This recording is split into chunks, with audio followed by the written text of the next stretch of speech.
3 Days to See by Helen Keller. I have often thought it would be a blessing if each human being were striking blind and deaf for a few days during his early adult life. Darkness would make him more appreciative of sight. Silence would teach him the joys of sound. Now and then I have tested by seeing friends to discover what they see. Recently, I asked a friend who had just returned from a long walk in the woods what she had observed. "Nothing in particular," she replied.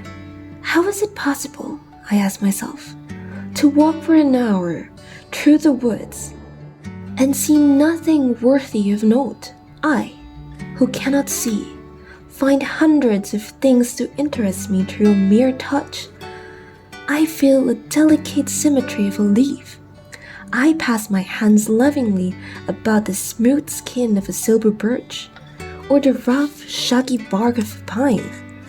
In spring, I touch the branches of trees, hopefully in search of a bud, the first sign of awakening nature after her winter sleep. Occasionally, if I am very fortunate, I place my hand gently on a small tree and feel a happy quiver of a bird in full song. At times, my heart cries out with longing to see all these things. If I can get so much pleasure from mere touch, how much more beauty must be revealed by sight? And I imagine what I should most like to see if I were given the use of my eyes for just 3 days.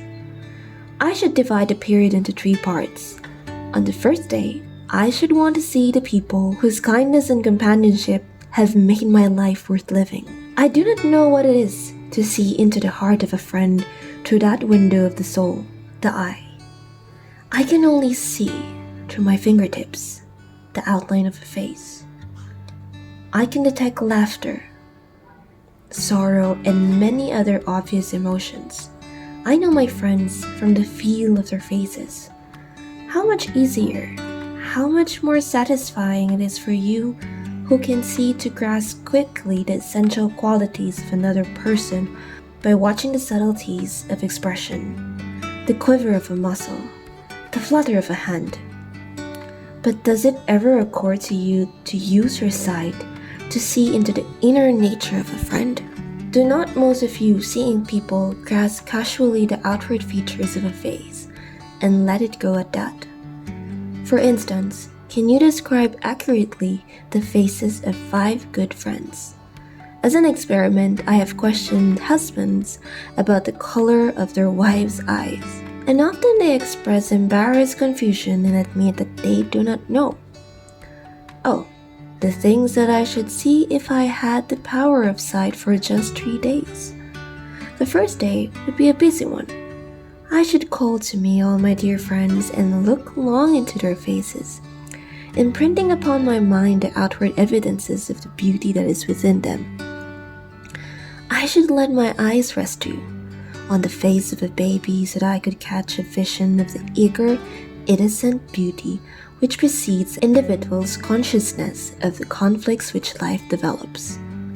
I should like to see the books which have been read to me and which have revealed to me the deepest channels of human life.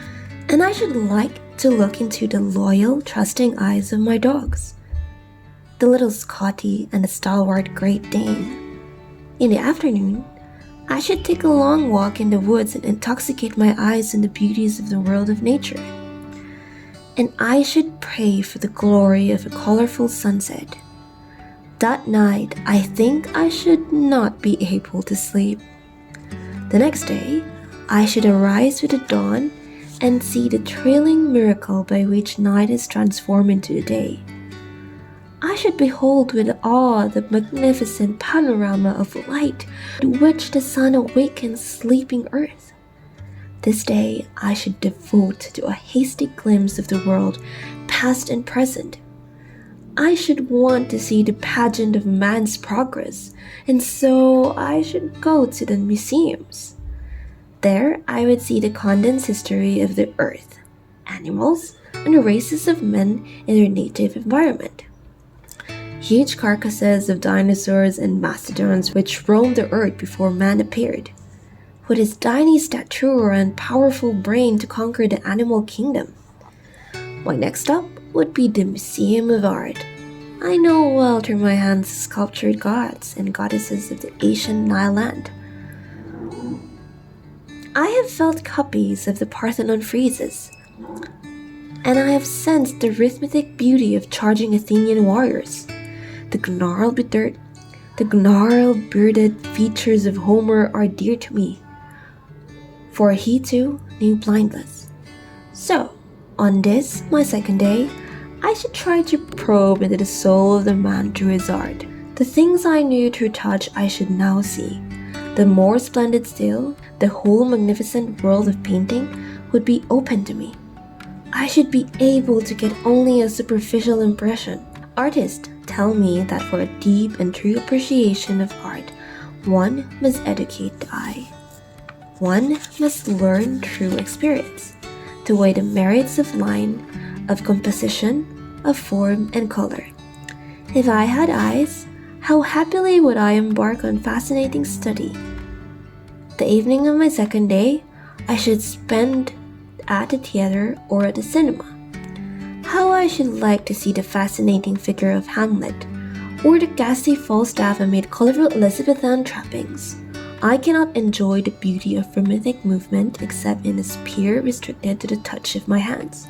I can vision only dimly the grace of the pavlova, although I know something of the delight of rhythm, for often I can sense the beat of music as it vibrates to the floor.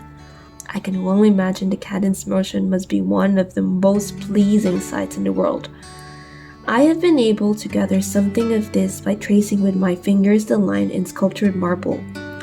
If this static grace can be so lovely, how much more acute must be the thrill of seeing grace in motion. The following morning, I should again greet the dawn, anxious to discover new delights, new revelations of beauty. Today, this third day, I shall spend in a workday world. Amid the hunts of men going about the business of life, the city becomes my destination. First, I stand at a busy corner merely looking at people, trying by sight of them to understand something of their daily lives. I see smiles, I am happy. I see serious determination and I am proud. I see suffering and I am compassionate. I stroll down Fifth Avenue, I throw my eyes out of focus, and so that I see no particular object but only a sitting kaleidoscope of color. I am certain that the colors of women's dresses moving in a throng must be a gorgeous spectacle of which I could never tire. But perhaps, if I had a sight, I should be like most other women, too interested in styles to give much attention to the splendor of color in the mass. From Fifth Avenue, I make a tour of the city, to the slums, to the factories, to parks where children play. I take a stay-home trip abroad by visiting the foreign quarters. Always my eyes are open wide to all the sides of both happiness and misery, so that I may probe deep and add to my understanding of how people work and live. My third day of sight is drawing to an end. Perhaps there are many serious pursuits to which I should devote the remaining few hours. But I am afraid that on the evening of the last day, I should again run away to theater, to a hilariously funny play, so that I might appreciate the overtones of comedy and the human spirit. At midnight, permanent night would close in me again. Naturally, in those 3 short days, I should not have seen all I wanted to see. Only when darkness had again descended upon me, should I realize how much I had left unseen. Perhaps this short outline does not agree with the program you might set for yourself if you knew that you were about to be stricken blind. I am, however, sure that if you faced that fate, you would use your eyes as never before. Everything you saw would become dear to you. Your eyes would touch and embrace every object that came within your range of vision. Then, at last, you would really see, and a new world of beauty would open itself for you. I, who am blind, can give one hint to those who see. Use your eyes as if tomorrow you would be stricken blind. And the same method can be applied to other senses. Hear the music of voices, the song of birds, the mighty strains of the orchestra, as if you would be stricken deaf tomorrow. Touch each object, as if tomorrow your tactile sense would fail. Smell the perfume of flowers. Taste with relish each morsel, as if tomorrow you could never smell and taste again. Glory in all facets of pleasure and beauty which the world reveals to you through the several means of contact which nature provides. But, of all, the senses, I am sure that sight must be the most delightful. Condensed from the Atlantic